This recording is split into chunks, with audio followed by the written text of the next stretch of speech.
Hello, baseball fans. Welcome back to my channel, Yankees Talk. I have a guest appearance today. My father subscribed to his channel, Oracle Investments. He is a great guy. He used to play baseball himself. He was a very good ball player back in the day. Kind of slowed down because of Tommy John surgery, which stinks, but he's going to be making a guest appearance. Sorry for anything corny. He's kind of a jokester. I'm a dad. Yeah. But anyways, let's move on to the first news in our video today. We're going to go and start with Carlos Correa going to the Mets. Now, I mentioned this in my video, my update video yesterday on Carlos Correa possibly dropping out of the Giants deal because of the test results. So officially, it has been confirmed that there were unspecified test results from Carlos Correa. The medical information is classified, but it perhaps led back to an injury that was around the first time when he got drafted from an injury then. And it resulted in Correa getting very controversial with the Giants and then eventually leaving to go to the Mets on a 12-year, $315 million deal. He obviously he didn't really need as much money. He just wanted to be with a great team too. He got $45 million less than joining with the Giants. So that just goes to show that money isn't all about the drive of every one of these players. But to move on, sorry all to you Giants fans. This is awful. After losing out on Aaron Judge and now Carlos Correa, that just stinks. But he had a batting average of .291, 22 home runs, 64 RBIs, and an OPS of .833. Phenomenal year for Correa, great signing by the Mets, and they are just looking overpowered. Between all the players they've signed this offseason, this is one of the best offseasons in any sports history. And it's just truly unbelievable what the Mets are doing. What do you think? Well, I mean, the Mets, I think, are setting themselves up to be one of the best two teams in New York. And clearly, the Yankees and Mets are going to have a serious battle going on. Do they face each other this year? Yeah, Subway Series. They always hold the Subway Series every year, and nice. I really want to go to one of these games. That'll be exciting. Maybe we can go to one of those. Yeah. We'll do a filming from there because that'll be awesome. It's going to be a battle for New York this year. So now my question about Correa is, how long has he been in the league? Correa's been in the league for around at least 12 years. So if he's been around for 12 years and this injury stems back to the beginning when he just started, clearly it hasn't affected him for the last 12 years. So why was there even a concern from the Giants? I think the Giants might have just had cold feet on the signing. The Giants aren't typically the team to make these big, mega deal signings. And you could say that they were going to do this for Aaron Judge, but Aaron Judge has at least, really put his status into the ground, especially after this year. Correa has just been fairly consistent, and I almost wonder if they're a little bit off on settling on a player for this long amount of time. I mean, I get it, and I guess if there's the question of, potential injury coming up, but it's like, the dude's got stats. The dude can play. Obviously, he's earned it. I don't know. It seemed to me like, they were doing this and then they kind of got cold feet and backed out at the last minute and they were trying to find an excuse. So, whatever, man. The Mets picked it up and good for them. The Mets are going to be great this year. And when I say Correa got drafted about 12 years ago, I'm talking he could have been in the minors in the farm system or at least being scouted out by teams at the time. So that's when the injury all started. Yeah, so now looking at the Mets, I mean, how stacked are they? Who do they have now? This offseason alone, they've signed Justin Verlander, they've signed Jose Quintana, Adam Ottavino, Carlos Correa now, and many more top names in market deals, which they have spent about $806.1 million, almost $1 billion, on just free agents alone. And this isn't even account. They might not even be done yet. They might be going after more. I mean, it is still early. Yeah. So who do you think is going to be the best team in New York? Subway Series will have to tell. Yeah. As of now, on paper, my opinion, the Mets are obviously better. The rotation for both teams are phenomenal. The Yankees have a really, really solid rotation themselves. But if the Yankees pick up a couple more guys, like the hole they need to fill in left field, there might be a chance. Well, we shall see. It's going to be very exciting in New York this year. Yes, it will. And to move on to the next point of interest, We are going to go to Brandon Drury to the Angels on a 2-year, $17 million deal. The former Red and Padre is now with the Angels, who have been increasing their team this year overall by trading for Gio Urshela. They traded for Hunter Renfroe, who was a former Red Sox and Brewer last year, which is just phenomenal moves by them. Their pitching staff is great alone, and now they're slowly improving the field, just building around Ohtani and Trout. Even if he doesn't get rid of this chronic back disease that he has, it's still okay for the moment. And Drury last year had a batting average of 263, 28 home runs, 87 RBIs, and an OPS of 812. Great offensive stats, great signing by the Angels, and I hope them the best. Yeah, I mean, looking at the Angels this year, the fact that they have studs like Ohtani and Trout, I'm happy to see them actually bringing players to build around that and actually have a team that can compete.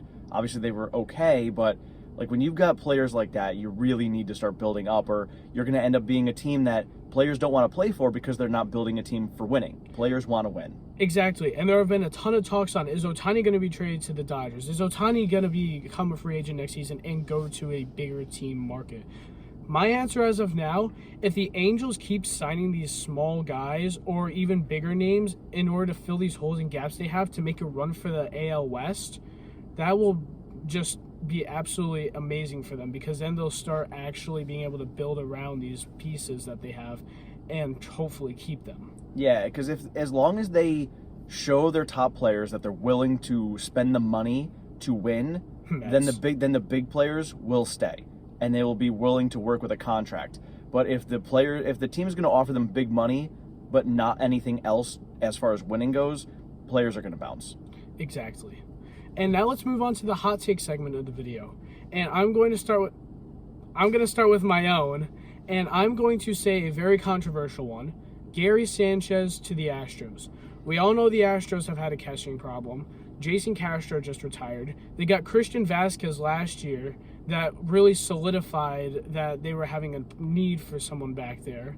And now Christian Vasquez is on to the Twins. So we are going to take a look at Gary Sanchez. I understand there's a lot of tension and hate between the Astros and Yankees, especially the Baby Bombers, which consisted of Judge and Gary Sanchez especially. I know this could be a bit odd seeing Gary Sanchez going to one of the most hated teams that he really doesn't like.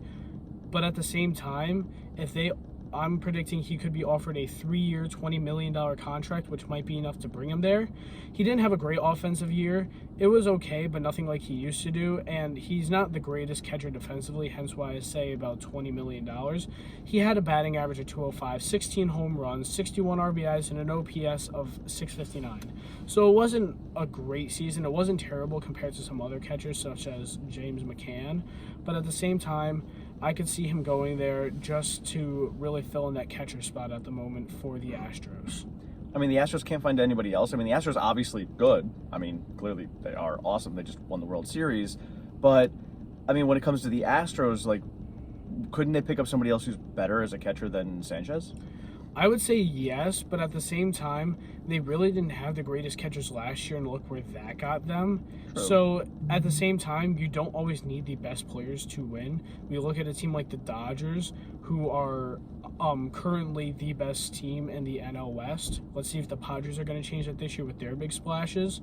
But the Dodgers had a star-studded team last year, 111 wins, who were supposed to win the World Series from the start of the season, and like making big signings like Freddie Freeman, and that got them nowhere. I mean, that's true. I mean, and we've seen in the past a lot of teams that do very well with players that you don't even know about until they win. So, yep. So very true. Yes. And now we have a surprise hot take that I have not been told of at all from my father, so I want to hear this now. So my hot take, as we were talking about earlier, is World Series this year is going to be Yankees versus Mets. We will see a Subway Series for the World Series. That is definitely a hot take. I love that idea, and I would love to see that myself. I would totally try and go to one of those games.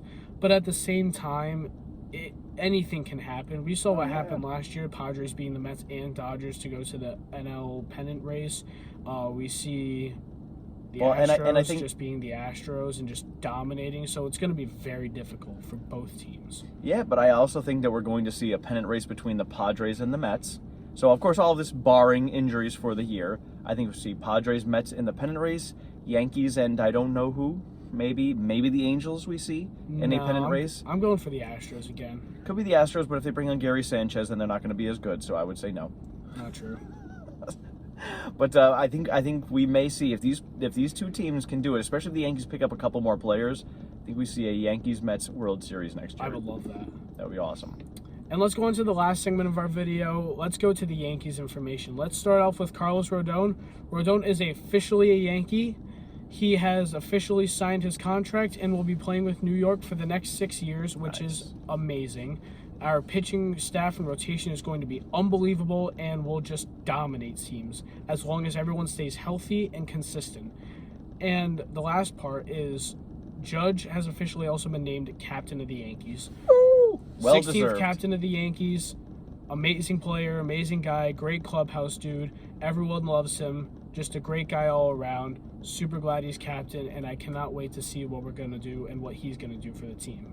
Yeah, very happy that Judge is there. Obviously, he's earned it. He's been there, was it 5 years now he's played for the team? Since 2017. Yeah, so he's been there, put up the stats, great in the clubhouse, great with all the players. Obviously proved it this past year, almost getting a triple crown. Yeah. So, I don't know, obviously, can he keep up that pace? Who knows, but either way, he's going to obviously put up solid stats, and his leadership skills are what are going to make the rest of the team better. So even if he doesn't perform like he did last year, he's going to make the rest of the team better, and that's what's going to make the difference. Now, my question to you is, regardless of offensive, defensive stats, because I understand they both played very different positions, do you see a lot of similarities between the leadership and Judge and Derek Jeter? Yes. Obviously, when I was younger, that's when Jeter was playing. That was my, late teens, early 20s with Jeter. Damn, you're old. And 43. I'm not old. And yeah, very much, because they're both, sort of reserved. And it's a very good leadership skill to have, is you can show excitement, but, when guys are getting too excited, you pull them back. When guys need to get lifted up, you lift them up. So you kind of keep it in the middle. You keep it even keel, and that's very, very important for a leader to have. And Judge has that, and that's the same very quality that Jeter had. And it also shows, especially because all his teammates back him, you see the greatest leaders, their teammates always back them up in times of need, and they always back them up in great times as well. Right, and they both have last names that begin with J and have 5 letters in them, so ideal for a captain. Yeah, that makes no difference at all. Thank you. Thank you for that input, though. No problem. But guys, thank you all for watching. Please like, subscribe, comment your reactions, thoughts, anything about the video, and I would love to hear your feedback. Please tell me if you want to bring him back on the channel. He, my opinion, was an amazing appearance, and I hope to see you all in the next one.